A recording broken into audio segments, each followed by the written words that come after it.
Welcome to another episode with the Culture Jockeys, where we spin for you the latest and greatest in arts and entertainment. We're coming to you live from Leverett House, and my name is Sherry Hu. I'm one of the co-hosts. I'm a rising junior studying statistics, and I'm a full-fledged music nerd. I'm excited about all things music and pop culture, and I'm especially excited for today's episode. And joining me is my co-host. Sean Connery, actually. Richard Nguyen. I am a rising junior, like Sherry, and I like movies, and that's what I do all day. I like movies all day. That's all I do. Hi, my name is Makinde Ogunnaike. I'm actually a rising junior like both of these two. I study physics here. I live in Lowell House. I'm a soccer and a physics nerd, and I know quite a bit about the Star Wars universe. So quite a bit of a fan of movies like Richard, but just love to be here with these two just bastions of the field. Tell me, Makinde, from where do you hail? It sounds like you're from Scotland. I'm actually Nigerian. It's rather odd, and I have some British roots. Just a wee bit of Scotland there. And where did you pick up the accent? Well, I had a Scottish trainer for 6 years, so in actuality my voice sounds like this. But, this is more fun. Wonderful. That's the only reason why Makinde is here. Because I just really wanted an impression buddy to bounce off of. Oh yeah, so many guest stars will. Yeah, no, actually, Sean Connery, Makinde, Craig Ferguson's there. I'll leave that one to you, man. And so, yeah, why are we gathered here today, Sherry? We are gathered to talk about Disney-Pixar's latest film, Inside Out, which is one of the best movies I've seen this year. Richard, how many times did you cry? I cried 4 times, twice on each viewing. So I watched it twice. Cried twice each. Yeah. So if you do the math, that totals to a total amount of 4 cries. Just gotta. Okay. Just gotta. Is that can we confirm that? I believe so. Does the statistician agree? Yes. Approximately, it's give or take, standard deviation of 4. Because I'm psyched. I don't do math, but at least we're Asian, so we got something there. Yeah. I always gotta pull it out. It's alright, we got athleticism. What? Wait a minute. You should meet our friend John Austin, who's also African American, and he also loves doing the kind of self-aware, racist, not really racist jokes. But yeah. But is it? I mean, they're the truths. Yeah, they're truths. Is it racist if the person of that race is making the joke? Depends on the joke and context. It definitely can be. Okay. People of any race can make a mistake about anything. I'm a physicist. I can make mistakes about physics. Just because I am something doesn't mean I am the expert about it. Mm-hmm. Yeah, definitely. For example, just because you've seen Inside Out, do you consider yourself the master of it? No, actually. That's a great example. I think that's why we're here today. Exactly. Yeah. Share our experiences. Mm-hmm. That's wonderful. That's a great answer. Personally, though, if you come across something like that, do you generally So you don't consider what you're saying as racist if you say something about Nigerians or something? I wouldn't, because I choose what I say carefully. Yes. Also, I choose the company in which I say it. Yes, that's also equally as important. That's even that's the most. Yeah, when I'm by myself in my room, I think I can say whatever I want because the company or the lack thereof is very appropriate. Right, but if you're someone's only ethnic friend, then you gotta watch what you say, because that could be repeated completely out of context. Definitely. And back to Inside Out. So that was a total tangent. We could totally have more discussions on this, which I think is important because Teaser for later. Yeah, exactly. Right, this is what Makinde is bringing to the podcast, and I think it's going to be game changing. He's bringing impressions, he's bringing some serious stuff in here, and I think it's a voice that we needed ever since the beginning of time. And a little bit of diversity. Actually, it's been pretty Asian dominated because all our friends are Asian, so there you go. All right, Yeah, let's hit this Inside Out now. let's do it. What did you guys think of Inside Out? How did it make you feel? So, I don't know. I mean, this is a really bad answer, but it really, sorry. No, thank you. We got editing to cover all of this. Yes. We're all good. What always amazes me about Disney-Pixar films is how, like, really all ages it is, because, so the main character in this film is just, like, a little girl who's, like, just going through middle school, right? And her emotions, at least at the beginning of the movie, are, like, also they seem very young and very, like, primitive, yet there's, like, by the end, there's just so much complexity that, like, and there's so many, like, complex concepts, like, built in that any adult, someone of any age can, like, really get a lot out of it. And I found myself very, like, emotionally attached to the child, for sure, yeah. And I think you're speaking to Pixar's genius in considering not only the child from which all their movies are marketed towards, but the parents that are taking their kids to see these films, which is why every parent loves Pixar, right? And it's also in the writing, in that a lot of kids' films can be written for children, seemingly by children, and that can be equal to, like, a lot of fart jokes, burp jokes, and a lot of slapstick. There's none of that. Or an like, I like slapstick. I love the Three Stooges. I'm a huge fan. I will readily admit it. Oh yeah, no, like, no shame at all. But there can be an over-reliance on that, I think. And if that dominates all the humor in your film, that can make for maybe a dull experience, right? But it's, in Pixar's looking back at teenage angst from an adult perspective, having been there themselves, I think that's what makes it a very clever film, because a lot of the jokes are somewhat ironic. Like, you get the abstraction sequence and everything. When Bing Bong is pointing out the different areas of the brain, he's speaking of deja vu, and there's second level, I guess, thought processes, and there's deja vu again, and it's pretty hilarious, and I think it's smart, and that's not something that kids might get, which is great, because kids can just tune that out, whatever. But it's something for adults to always be engaged in and always be surprised at. It catches you unawares, and I think that like, being a kid's film puts you in a position to underestimate it. Yeah, and I think more than any other Disney-Pixar film that I've seen, this movie, like, really tries to teach a lesson to those adults. Like, this is our opinion on how a child's mind works, and this is how you should, this is how you should work with it. Also, like, obviously a lesson for children too. Like, I guess as you grow up, your emotions will become more and more complex, and this is one take on that, and, like, this is what you can learn from that. Yeah. And we're gonna go spoilers here, right? I mean, spoiler alert. We're gonna be talking about some pretty big events, because we can't have a full thought-out discussion about going into pretty big events, right? So, Makinde, what did you think? See, I love this movie. It was probably the best one I've seen at least this summer, if not in the past couple of months. Much better than Jurassic World. Much better. It was much deeper. Yeah, actually, It actually Jurassic World required was fun. It was so fun. Yeah. But for all the wrong reasons. Yeah, actually. But yeah, my inner 10-year-old boy playing with dinosaurs was happy with that one. Mm-hmm. And then my inner angsty developing teenager was, like, crying and smiling and trying to figure things out all through this movie. Mm-hmm. It literally made me think of, like, similar experience I had. About that time, I was actually living in Switzerland. Didn't speak French, was in the French-speaking part. Didn't know a bunch of people.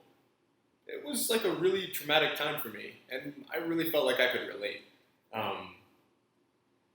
And even generally, even if the conflicts in of itself, like being an American teenage girl, while that might not be relatable, the general experience of being in a alien place, of having to become accustomed to that, of leaving your past behind, that's a scary experience. Exactly. And that's what this movie speaks to. Mm-hmm. And she overcomes that. And I think that's the main kind of crux of the human story. But what about the feeling story? The feeling conflict, right, is Joy is trying to basically control everything. She's trying to make Riley... See, all these emotions, they have this enduring quality of always wanting to make Riley feel happy. Or, have her well-being in their interest, basically. And Sadness is struggling to find out how she can do that, right? And I think everything that's going on inside Riley's body, all the elements there, even to Bing Bong, they all want what's best for Riley. And it's when that conflicts, right, when they have different ideas of what makes Riley happy. For instance, Joy always wants her to be high energy, always being optimistic, and never being sad. While Sadness wants Riley, well, she's kind of lost herself. And Sadness is going through a kind of teenage angst stage herself, right? And Bing Bong also just generally, like, he wants Riley to have fun and be young again, right? And I think Bing Bong is another central character that isn't marketed in the trailer, but I think is so important, and I think hits right home for adults, right? For what kids get out of this is going to be, the idea that emotions become more complex as you get older, and that sadness is a good thing. It basically signals to those around you that you are vulnerable, that you need aid, right? And there's probably some evolutionary explanation for that that I'm not going to go into. And from that, by being comforted, by being consoled, as is demonstrated by Sadness's first triumph with Bing Bong, right? It's very clear that Sadness goes from being the first complication to being the hero. I remember, the best part about seeing these films in the theaters with kids. I mean, on the one hand, they're annoying as fuck. They're kicking my seat and they're just spitting and crying everywhere. But they also sometimes say the most adorable things. Like, one kid is like, "Sadness is ruining everything!" in the beginning. And at the end, they're all cheering for her. That's so sweet. Isn't that so sweet? And that's when you know the film is successful in teaching kids that sadness is a good thing. And for adults, there is the lesson that memories make who we are, and it's quite tragic, really, that we end up losing a lot of them, maybe even against our will. It's just symptomatic of growing up, right? Of having different priorities in your life, and of having to leave these things behind, like our imaginary friends, who have shared so much with us. And Bing Bong, we hear so much about losing memories and losing our pasts from our end, from the human end, right? We always think, oh, that sucks, but hey, we're growing up. But we never hear about that tragedy from the other end, from the actual memories, from the actual entities living inside of us, because they've never been given a voice before. But now we see here Bing Bong is personified as a cotton candy / dolphin / cat / elephant little monster. Monster's a way to put it, sure. And his entire purpose in the film is an existential dread. It's just, it's so tragic. And I look at him, and when he finally comes to terms with the fact that Riley doesn't need him anymore, I cried.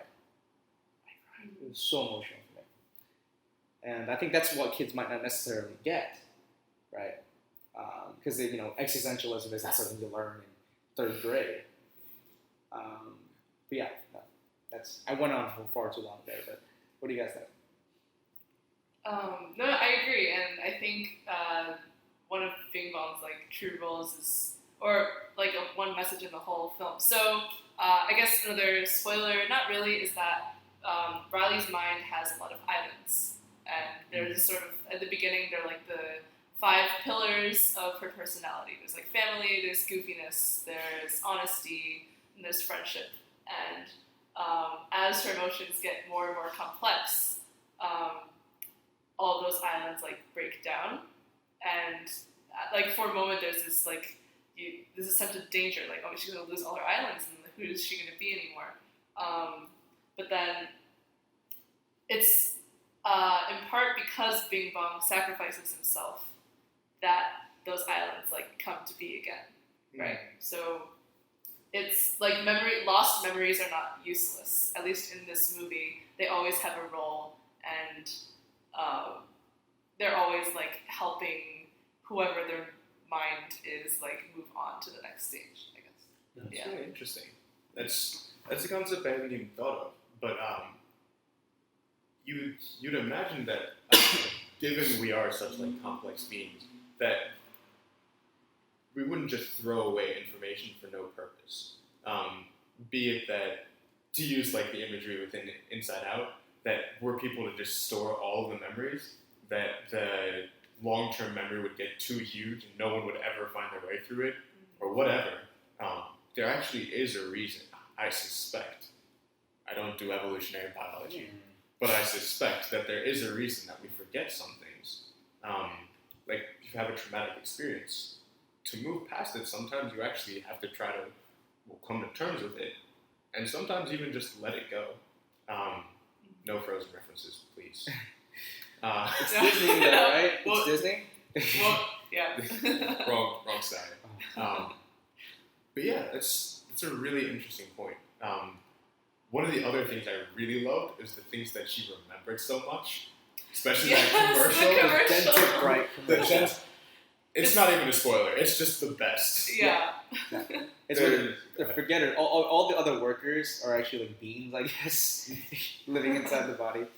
And one, like they operate the train of thought, which is also so well done.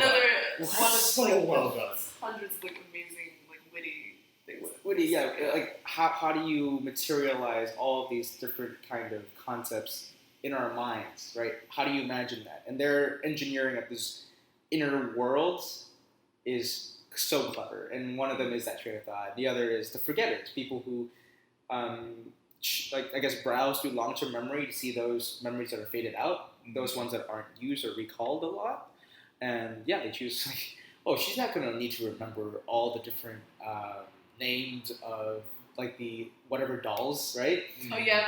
And also, oh man, 4 years of piano lessons, she doesn't even play piano anymore. She quit already. let's just keep Heart and Soul and Chopsticks and leave everything. Yeah, just take everything else. Real though. So real, yeah.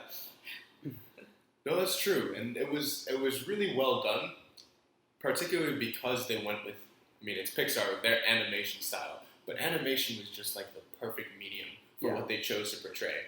And I think we were talking about this a little earlier, but some of the concepts that they explored were just too perfect to show through this, like delving into abstract thought. Mm-hmm. How in like a real life movie can you like portray to a child what an abstraction of thought is, where they go from full-bodied animation in almost as much detail as you can see me, to these little blocks and squares of colors to lines, just breaking down what everything is, like what's going on in the innermost pieces of our brain.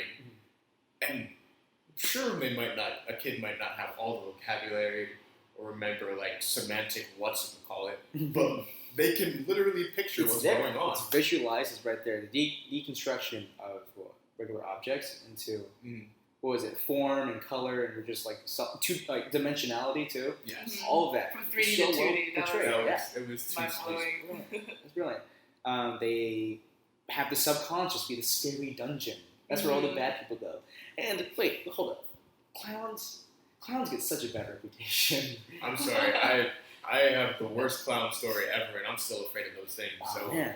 I mean, like, I don't like clowns that much either, but sometimes I feel sorry for them, man. Like, they're just trying to make a living. Another movie, they addressed that. Oh yeah, they did that. They do. It's so, I love it when they go into 6 years of art school for this. Yeah. Oh.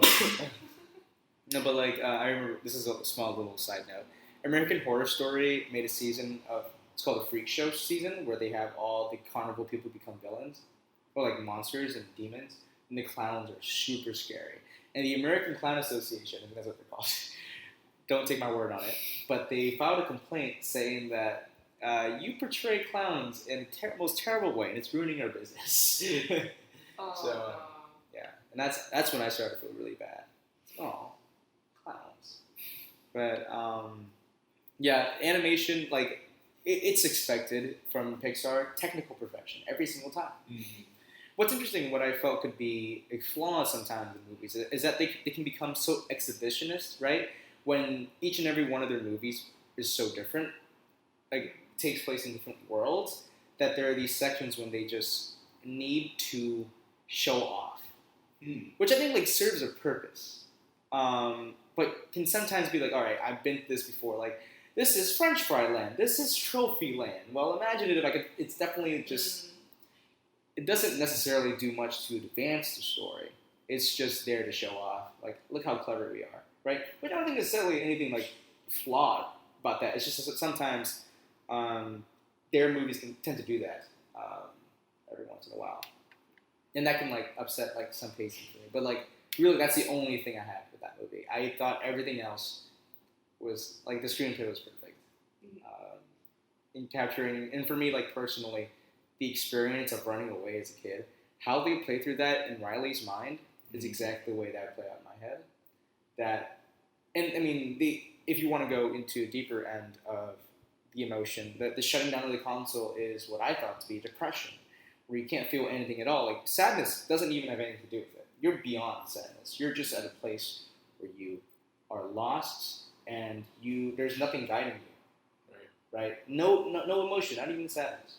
Yeah, and I thought it was interesting how, like, I think it was anger or what, like, whichever emotion was remaining then, like, saying, like, we're going to go back to create new memories. And, like, that was their goal, but then, like, they quickly, realized, you know, oh, that's totally wrong. And I can totally see myself thinking the same way. Like, if you go back to create new memories, but you start from nothing, like, how are you gonna do that? Yeah. You're just stuck. Yeah, and that was another one of the things that I think they did really well, is even though this was like such a not niche, but like it addressed so many particular like interests of a particular girl's life, the story was still so universal. Like they made references to like hockey and skiing in Wisconsin, and then like broccoli pizza in San Diego. I didn't even know that was a thing. San Francisco, man, they're fucked up over there. But like, even though it was so specific, like, I still feel like, even if you haven't actually moved a state over, you've been in the same house your entire life, that you would still get something out of that just from, like, having moved from middle school to high school or moved schools. Because, I mean, the first scene where she starts shutting down is she's in a new class and everyone knows each other. That can happen just about anywhere. Yeah. And, like, these experiences are just so archetypal. Mm-hmm. Like, literally shown in like abstract thought and animation, that I feel like they touch something deep in all of us, which is actually, oddly enough, the source of my one tiny I don't know, it's not a complaint, it's more of like an interesting observation, is that through doing this, through making it universal, they kind of showed off what the perception of the family unit and like development is in the American psyche.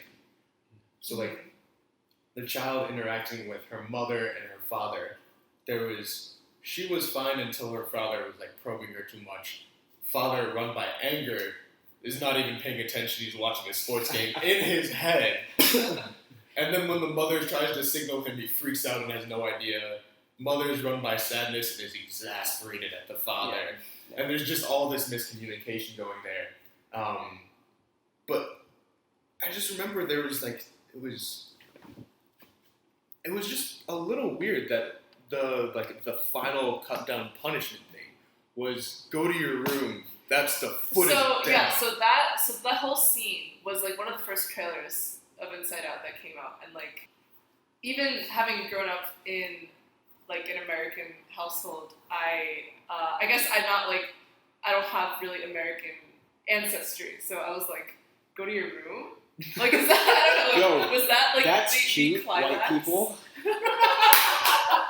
But actually though, Actually, my dad would have pulled out the back scratch. He'd be like, like the belts. Yeah. And that's not even final. Yeah.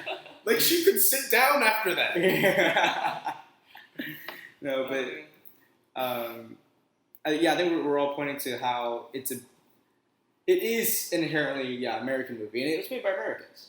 So what more can you expect, right? And I think the same complaint was thrust upon Boyhood, which I think was also unfair. It was more of a complaint for Boyhood because with the name Boyhood, it's already poised to be somewhat of a universal portrayal of being a boy. And people were complaining about how white and middle class it was. Mm. And I don't see any complaints about like Inside Out. I don't really that wasn't a complaint for Inside Out at all. Mm-hmm. And maybe is it the animation that's putting it in a different category, or is it how it tackles it has a different goal in mind, right? In Boyhood, maybe people were misconstruing what the goal of Boyhood was to just display a certain experience because you can't. Right. It wasn't meant necessarily to be universal. Yeah. Just like some family. Yeah. Yes. Over the years. And in doing so, I mean, really, the main idea of the film was to show the process of growing up and how a person can be formed not by the milestones themselves, but by the moments in between. The little talks you have with your father. Like, if you ever seen Boyhood by any chance? It is.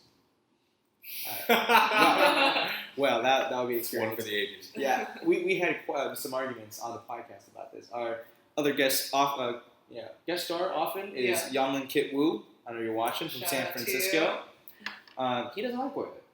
Really? Yeah. Yeah, we had a whole showdown about whether Boyhood was. He said it was good, not great. And I was like, it's great. And Richard and I were like, nah. Because and his main criticism was that it wasn't relatable for him. And he's like, I love The Imitation Game, and I'm like, no, I don't like The Imitation Game. So that was. It was fine. Like I didn't think it was. That's interesting. Yeah, but that's another episode.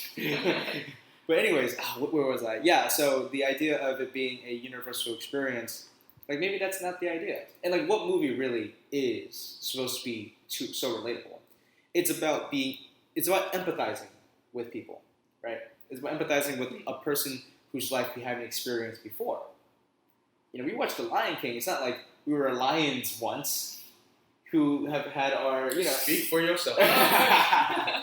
It's not like we had a murder, we had a little criminal Uncle Scar trying to vie for the throne. That. How is that relatable? Well, it speaks to a different experience, and it speaks to another idea of the father-son relationship, right? And I think that's where you can relate. That's where you empathize. I definitely agree, though I think it might be a little different with The Lion King in that because it was abstracted at that level, that there are literally lions who are interacting in these pack relations. That's not even within the human realm anymore. That those kind of interactions between people aren't even taken in a certain cultural context. They're taken as general overarching archetypes. Mm-hmm. So the uncle who's messing with you is no longer actually your Uncle Bob who comes to Thanksgiving and is always really loud and wants to take your dad's seat. He's some example of a close relation or something or even an internal thing, which is a very close thing to you that is actually very dangerous if you don't identify it and could cause this fall from grace that you have to rise up again after. But with Inside Out, I don't know, I feel I may have misconstrued it, is it wasn't so much criticism as it was a unique opportunity to learn more about the American perception. Because you can see, because they're characterizing a particular person with these emotions and these interactions with people, that to an American child, the 5 most important emotions. Because I argue that there are more than 5. Oh, definitely. But the 5 that rule are joy, sadness, fear, anger, and disgust. Disgust, I was actually surprised by. I thought I didn't know it seemed oddly specific Considering, the Actually, other I was surprised as well, and then I realized some of my friends are actually pretty dominated by the disgust emotion.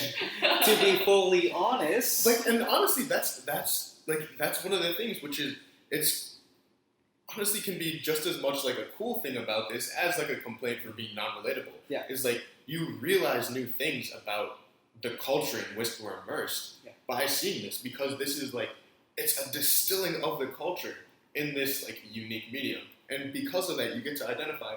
Oh wait, yeah, people are kind of run by that. I didn't notice that, and you can be like, oh, that's really weird, or like, oh, that's kind of awesome. You're kind of boss. Yeah. I definitely think their concept of disgust isn't exclusively, or maybe exclusively, but like definitely an American cultural accent. Right? Really, like I'd be hard pressed to find that same sort of ew, oh god, like a sort of personality in other cultures. Man, that disgust gets smacked out of you faster than I don't even know. Yeah, actually, faster than the speed of light. Exactly. That kind of sass, you know. Pop. That is such an American thing. I feel. Disgust dies. Yeah. With disgust comes materialism, automatically associated with that for some reason. Disgust is basically your teenage girl, like the worst of your teenage girl, I guess. You know, the kind of she's the one who would run the teenage girl. Like sadness runs the mother in that. Yeah, so. I can totally see that. You pointed that out, right? How each person has a different emotion running the show. At first, it was Joy and Riley, and then eventually we all came to work together. When joy and sadness, combines forces, they turn into bittersweet. And for Riley's dad, it was anger, because I guess that's what dads do, to get angry all the time. And, it's definitely an archetype. Fair, yeah. It's an archetype. And mother, it's sadness. And I think that makes sense, definitely from an evolutionary standpoint, when sadness is all about empathy, right? Well, that's its primary focus. Primary goal, in a sense, to be empathized with, or to signal empathy, in a sense. Maybe I'm getting it all wrong. But as a mother, that's what you have to do. You have to be empathetic. You have to understand what your child needs at every moment, right? And that's definitely what that speaks to.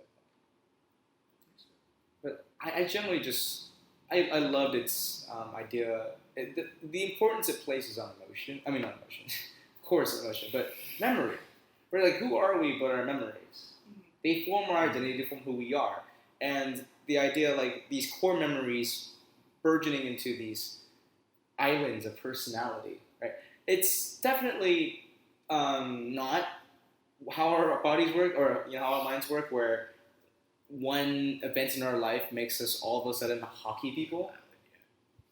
But it's certainly a good way. It's a unique way to visualize it, and a good digestible way to show to kids that memories shape our personalities and who we are at any one moment.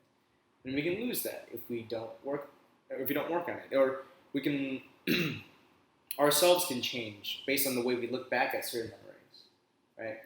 And I bring this up a lot. Like, nostalgia is so important for me, and I argue that that's a bittersweet memory.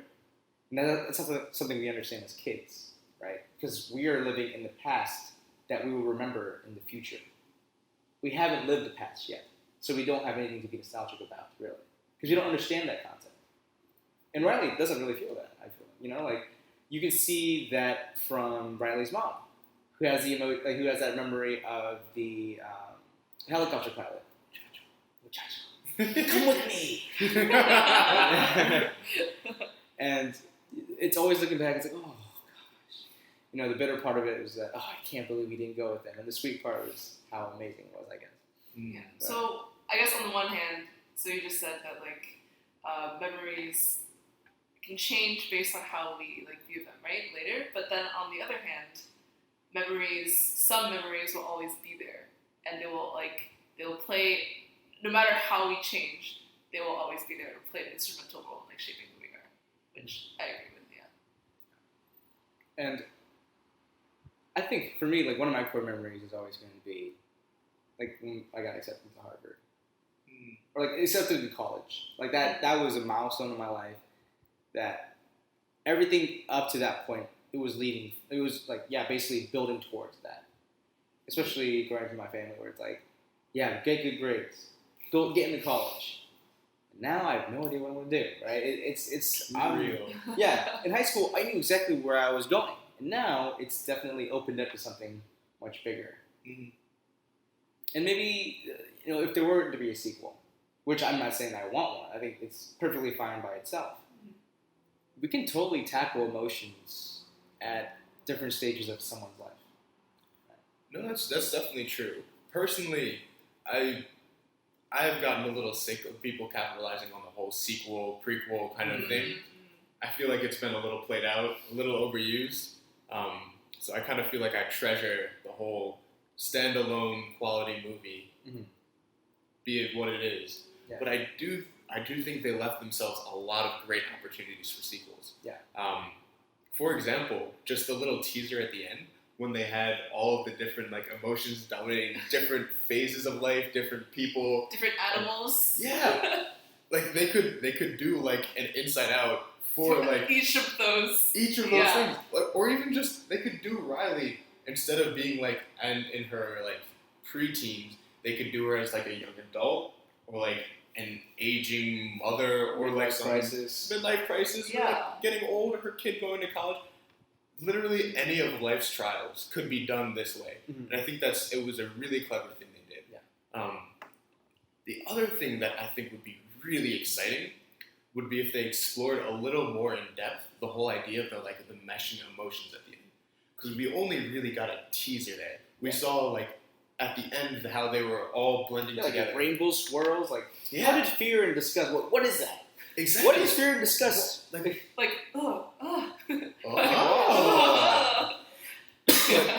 how is that governed? And that's what I think would be really, really cool. Because from the beginning, Riley was totally run by Joy. Joy was just the only one in the show. And that was one of the first stages of development was Joy showing up. Then instead of just it being Joy, there was also sadness. And then the others rolled in. And then another stage, arguably, is when Joy took leadership. I feel like it would be really cool, instead of just saying that now these emotions are all working in tandem, if they had another stage, which I feel could be now how are these things being organized? Or is there going to be another emergent thing that's going to be actually controlling or working with the emotions, reason, the soul, or some other internal concept that they could personify. Yeah. I think that'd be really cool, and I think most people would think that once they're adults, it's not just the emotions that are driving everything they do. So there's the extra dimension of the hidden guy behind the scenes, manipulating or playing with the emotions. The desk, instead of just getting bigger, it's That'll be a twist. That'll be a twist. Actually, after the movie, I thought basically from one angle, you could say that we're just robots. We're being controlled. We have a giant controller. We're just pressing buttons, and then that makes us say certain things. Disgust. No, yeah. So then, are those emotions all autonomous in their own right, or is there some larger being controlling all those emotions, whether just in Riley or in all the humans ever? Of course, that seems. Can you guys know? Thank you. Right. Okay. Jesus. All right. I guess the movie's washed out. It's already. Speaking of Jesus, Bing Bong. You're onto something. No, this is the biggest thing that I heard this from a friend after seeing the movie. I had never thought of this before, but back to the topic of this being a portrayal of the American psyche, every single, at least quality movie that I've seen always has a Jesus figure. And when I say always, I mean I cannot, for the 3 weeks since this guy told me, I have not been able to find a counterexample to what he said. In this movie, Bing Bong was the Jesus figure. He sacrificed himself, literally had to die. There was no other way to save the main character, save everyone in existence, without him dying. And in a way, he was kind of memorialized for it. Yeah.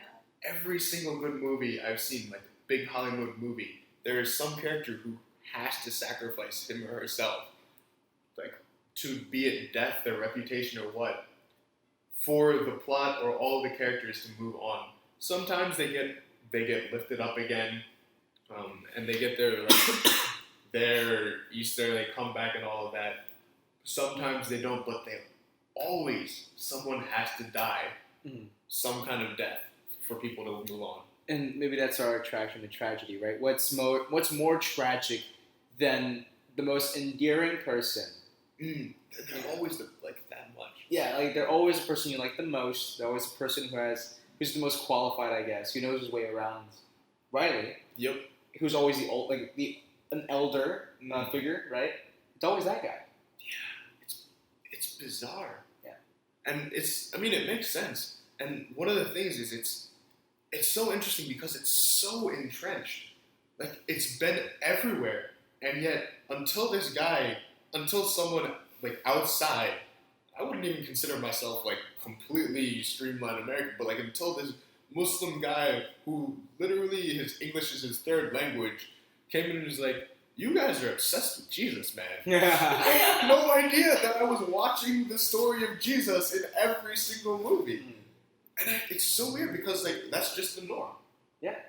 Everyone is used to it. I challenge all of you. Go out and watch a movie. And if you think it's good, find Jesus. Have you found Jesus yet? Are you a Mormon, man? are you not going to do is find Jesus, please. Watch a movie, find Jesus. I promise you he's there. No, but yes, I love Bing Bong. He is so... I guess it's his realization of the fact that he's become futile, or like useless, not useless, but like just not needed anymore. And I think that's something that he is Jesus. He is a father figure to Riley in a sense. He's played around with her, and all he wants is what's best for her. But there comes a time when she has to grow up. There's a time when she doesn't need him anymore. Like Bing Bong is the perfect vehicle for grown-ups, I think, as a character, for us to find our way into this movie, because we all fear that when in someone else's life we are not needed anymore, right? And I think that's what every parent, especially those who are saying goodbye to their kids from college, like that's the hardest part for them. And it's in Bing Bong Bing Bong dropping out of the rainbow wagon. And saying goodbye, like he's supporting Joy and saying, "Make her happy for me." He disappears. I just lost it. I lost it. You know, and I mean, I'm not saying I'm a parent. I hope not. But like, I feel that for my sister, right? One of mine no longer, like, because like we all want what's best for the people who are closest to us. And so we'll do our very best to be involved in their lives in order to let that happen. That being a good situation for whoever your loved one is. For me, that's my sister, right? But there comes a time when she needs to decide things on her own. That's the hardest part. Definitely. Yeah, is that all we think of inside? I mean, it can always be much more. So much more. Oh yeah. But I think that was a great discussion. Yeah. No, I really like that. Yeah. So we're going to have much more today, by the way. We haven't even gotten to topic of the week yet, which is, we can do that another day, maybe tomorrow or something. But our topic of the week, we planned on talking about music taste. Yeah, and how like modern music taste tends to be like always very upbeat. Yeah. Like really fast, and how people are like not really appreciating like it's more down tempo music. Trying to like dissect why that is. And that's less of like a general truth and more of us coming across or us experiencing that. Like with many of my friends, they definitely devalue. Like there just needs to be a time for like all that sad music. They value upbeat music a lot more on an everyday basis. You know, whereas like I'm totally down to listen to anything. Really, like I listen to sad music while I run, which is a weird thing. Many people would say like the norm is to listen to upbeat music when you run, so you can run faster. Makes total sense, of course. But for me, I don't know. As long as it takes my mind off of it and I'm experiencing something else, that makes for good running music.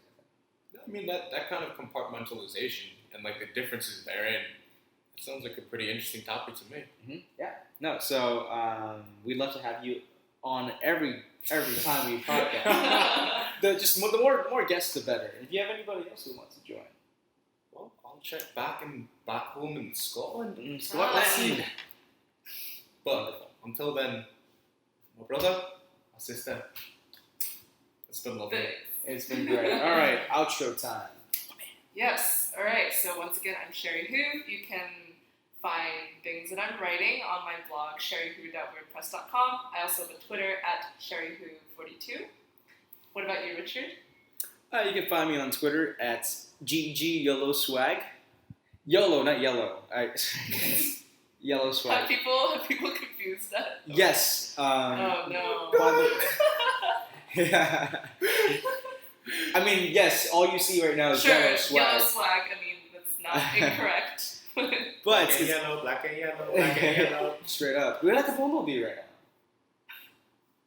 Yeah. All right. All we need is like antennae. Yeah. No, but like, remember in Smash Brothers when I always put on bubbleness? Beautiful. Bro. Beautiful. Too much. But GG Yellow Swag.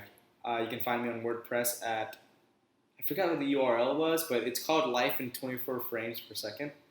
You can find me on Facebook at Richard Wynn. Good luck finding me there. And I think that's it. That's all I'm available on. What you, Makinde? Where can people find you? You can find me on Facebook under the most impossible name you've ever heard, Makinde Ogunnaike, or in the basement of the physics labs here. Mm-hmm. That's about it. Good luck, y'all. Sweet. All right. This has been an episode of the Culture Jockeys. We out. Peace.